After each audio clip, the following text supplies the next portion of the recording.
Hello my dear students, आज हम लोग समझेंगे beta oxidation of saturated fatty acids with even and odd number of carbon atoms, जो कि बहुत ही इंपॉर्टेंट टॉपिक है और ये आपके एग्जाम में पूछे जाएंगे।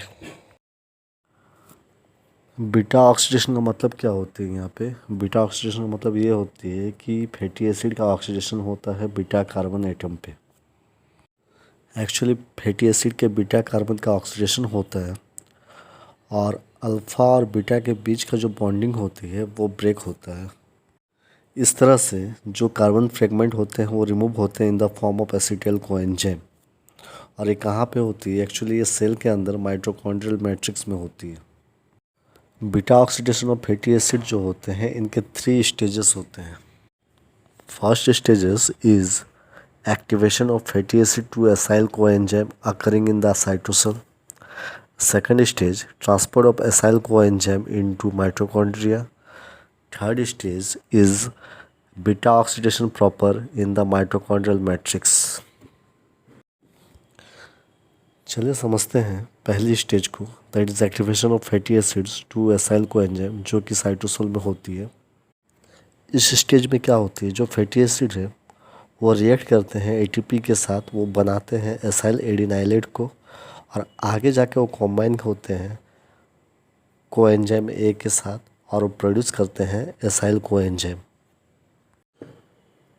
जो फैटी एसिड्स हम ले रहे हैं वो एक इनएक्टिवेटेड फॉर्म में रहती है, जो कि आगे जाके वो कन्वर्ट हो जाते हैं एसाइल एडिनाइलेट में।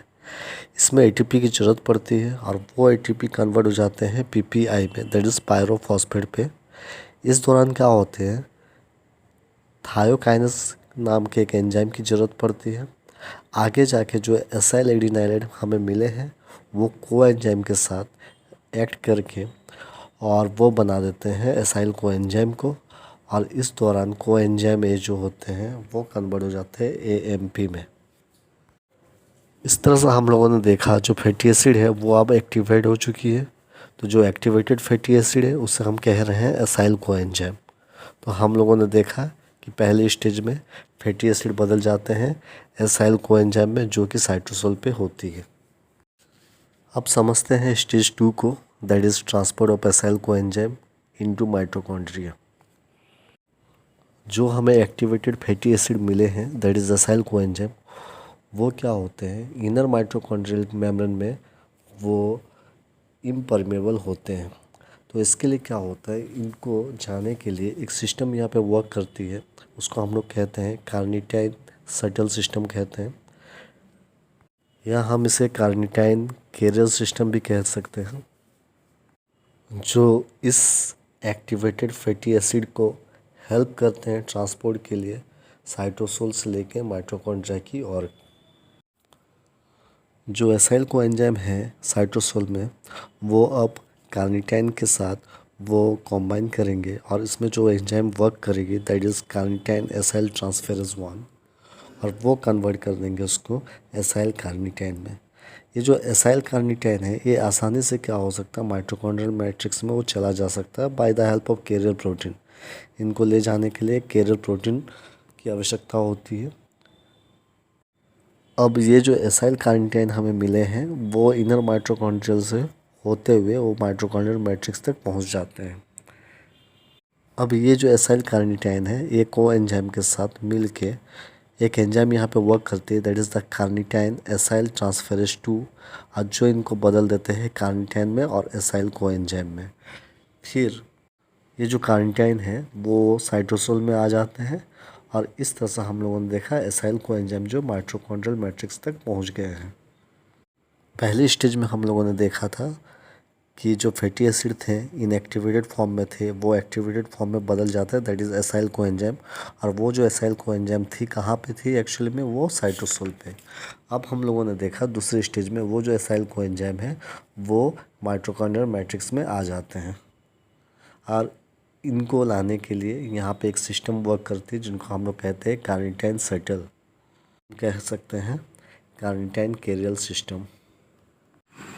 अब समझते हैं बीटा ऑक्सीडेशन प्रॉपर को, जो कि माइटोकॉन्ड्रिया में होती है। इसमें क्या होते हैं? 4 स्टेप्स होते हैं। First is the oxidation, next is the hydration, then after is the oxidation, then is the cleavage. चलिए समझते हैं पहले स्टेप्स को, दैट इज़ द ऑक्सीडेशन। इसमें क्या होती है, जो एसाइल कोएंजाइम है वो कन्वर्ट हो जाते हैं delta square trans enoyl coenzyme A in the presence of enzyme acyl coenzyme dehydrogenase. इस दौरान एफ की रिक्वायरमेंट होती है, जो आगे जाके वो कन्वर्ट हो जाते हैं FADH2 में, और एक मॉलिक्यूल ऑफ FADH2 जब इलेक्ट्रॉन ट्रांसपोर्ट चेन से गुजरते हैं तो हमको 2 मॉलिक्यूल ऑफ ATP को प्रोड्यूस करते हैं। Second step is the hydration. इसमें क्या होती है, जो प्रोडक्ट हमें मिले हैं that is delta square trans enoyl coenzyme A, इस पर एक एंजाइम वर्क करेगी that is enoyl coenzyme hydratase, और वाटर मॉलिक्यूल की भी ज़रूरत पड़ती है और वो बदल जाते हैं beta hydroxy acyl coenzyme A पे। अब नेक्स्ट स्टेप जो होगी दैट इज़ ऑक्सीडेशन। इसमें क्या होती है, जो प्रोडक्ट हमें मिली है that is beta hydroxy acyl coenzyme A, अब वो कन्वर्ट हो जाएंगे beta keto acyl coenzyme A पे in the presence of enzyme beta hydroxy acyl coenzyme A dehydrogenase. इस दौरान क्या होते हैं, NAD+ जो होते हैं उनकी ज़रूरत पड़ती है और वो कन्वर्ट हो जाते हैं NADH+ हाइड्रोजन आयन पे। एक मॉलिक्यूल ऑफ NADH जो होते हैं जब इलेक्ट्रॉन ट्रांसपोर्ट चेन से होकर गुजरते हैं तो वो हमको 3 मॉलिक्यूल ऑफ ATP को प्रोड्यूस करते हैं। Final step is the cleavage. इसमें क्या होती है, जो बीटा कीटो एसाइल कोएंजाइम होते हैं वो 2 टुकड़ों में टूट जाते हैं in the presence of enzyme thiolase, और इसमें कोएंजाइम ए की ज़रूरत पड़ती है, और वो जो 2 टुकड़ों हमें मिलते हैं that is acyl coenzyme A और एसिटाइल कोएंजाइम ए। अब जो हमें न्यू एसाइल कोएंजाइम ए मिले हैं, आपको समझने वाली बात ये है कि यहाँ पे हमेशा जो भी नए एसाइल कोएंजाइम ए बनेंगे उसमें 2 कार्बन क्या होंगे, लेस होंगे, मीन्स 2 कार्बन हमेशा कम होंगे। माना हमने 16 कार्बन के फैटी एसिड को लिए हैं दैट इज़ पाल्मिटिक एसिड। अब वो क्या होंगे, कुछ स्टेप से होकर गुजरेंगे दैट इज़ ऑक्सीडेशन, हाइड्रेशन, फिर ऑक्सीडेशन, फिर क्लेवेज। इस दौरान क्या होंगे, वो हमको प्रोड्यूस करते हैं एसाइल कोएंजाइम जिसमें 2 कार्बन कम होंगे, साथ में वो एसिटाइल कोएंजाइम को भी प्रोड्यूस करेंगे।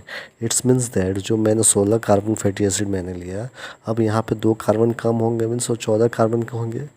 फिर ये जब बीटा ऑक्सीडेशन के साइकिल पे फिर से री एंटर करेंगे, अब जो मैंने 14 कार्बन को मैंने लिए हैं वो आगे आते आते फिर उसमें 2 कार्बन कम होंगे तो वो अब बन जाएंगे 12 कार्बन। अब आगे जाके फिर वो साइकिल में एंटर करेंगे तो इस तरह से फिर इसमें 2 कार्बन कम होंगे मीन्स वो बन जाएगा 10 कार्बन। इस तरह से साइकिल जो होता है रिपीट होते रहेंगे। फिर 10 के बाद फिर क्या होंगे, हमको 2 कार्बन कम मिलेंगे मीन्स 8 कार्बन, फिर 2 कार्बन कम मिलेंगे मीन्स 6 कार्बन, फिर 2 कार्बन कम मिलेंगे मीन्स 4 कार्बन।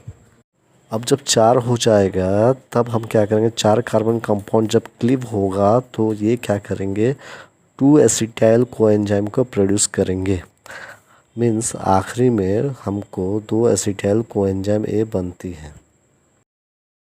इस तरह से हम लोगों ने देखा है कि ऑक्सीडेशन ऑफ फैटी एसिड जो होंगे बीटा कार्बन पे, तो जिसके वजह से क्या होते हैं, 2 कार्बन फ्रेगमेंट जो होंगे दैट इज़ एसिटाइल कोएंजाइम जो होते हैं वो प्रोड्यूस होते हैं। चलिए समझते हैं अब beta oxidation of saturated fatty acid with odd number of carbon atoms. इनकी जो प्रोसेस होती है बिल्कुल सेम मैनर में होती है जैसा कि हम लोगों ने इवन कार्बन फैटी एसिड पे देखे थे। इसमें क्या होती है, हमको 3 कार्बन फ्रेगमेंट जो होते हैं लास्ट में मिलते हैं, उस कंपाउंड को हम कहते हैं प्रोपेनाइल कोएंजाइम ए, जो आगे जाके कन्वर्ट हो जाते हैं सुसिनाइल कोएंजाइम ए पे। माना हमने 15 कार्बन के फैटी एसिड को लिए, फिर आगे जाके 2 कार्बन लेस होंगे, मीन्स हमको क्या होंगे 13 कार्बन के मिलेंगे।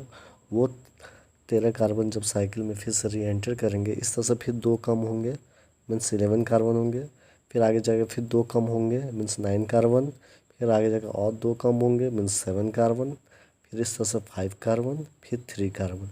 ये जो 3 कार्बन हमको लास्ट में यहाँ पे मिलते हैं, तो अब जो कंपाउंड यहाँ पे बनेंगे that is the propionyl coenzyme A. और जो कि कन्वर्ट हो जाता है सुसाइनल कोएंजाइम ए पे। इस रिएक्शन को समझते हैं। प्रोपेनाइल कोएंजाइम ए जो होते हैं वो कन्वर्ट हो जाते हैं डी मिथाइल मेलोनाइल कोएंजाइम ए पे in the presence of enzyme carboxylase. और इसमें क्या होते हैं एटीपी की जरूरत पड़ती है और एटीपी जो होते हैं वो कन्वर्ट हो जाते हैं एडीपी और साथ में वो पीआई को देते हैं, that is the inorganic phosphate. और साथ में यहाँ पे विटामिन बायोटिन की भी जरूरत पड़ती है और कार्बन डाइऑक्साइड भी इसमें हेल्प करते हैं। अब जो हमको मिले हैं डी मिथाइल मेलोनाइल कोएंजाइम ए, अब वो यहाँ पे एक एंजाइम वर्क करेंगे दैट इज़ रेसमेस और वो कन्वर्ट कर देंगे इसको एल मिथाइल मेलोनाइल कोएंजाइम ए में। और आगे जाके इसमें एक एंजाइम वर्क करेंगे दैट इज़ म्यूटेज और साथ में इसमें विटामिन B12 भी यहाँ पे वर्क करते हैं, तो वो कन्वर्ट कर देते हैं सुसेनाइल कोएंजाइम में। और सुसेनाइल कोएंजाइम ए जो होते हैं आगे जाके TCA साइकिल में चले जाते हैं। तो इस तरह से हम लोगों ने देखा जब किसी और कार्बन फैटी एसिड का ऑक्सीडेशन होती है तो वो जो होते हैं प्रोपाइनल कोएंजाइम हमको मिलते हैं वो कंपाउंड और आगे जाके वो कन्वर्ट हो जाते हैं सुसेनाइल कोएंजाइम ए पे। अगर मेरी वीडियो पसंद आ रही है तो प्लीज़ लाइक शेयर कमेंट और सब्सक्राइब करें। Thank you.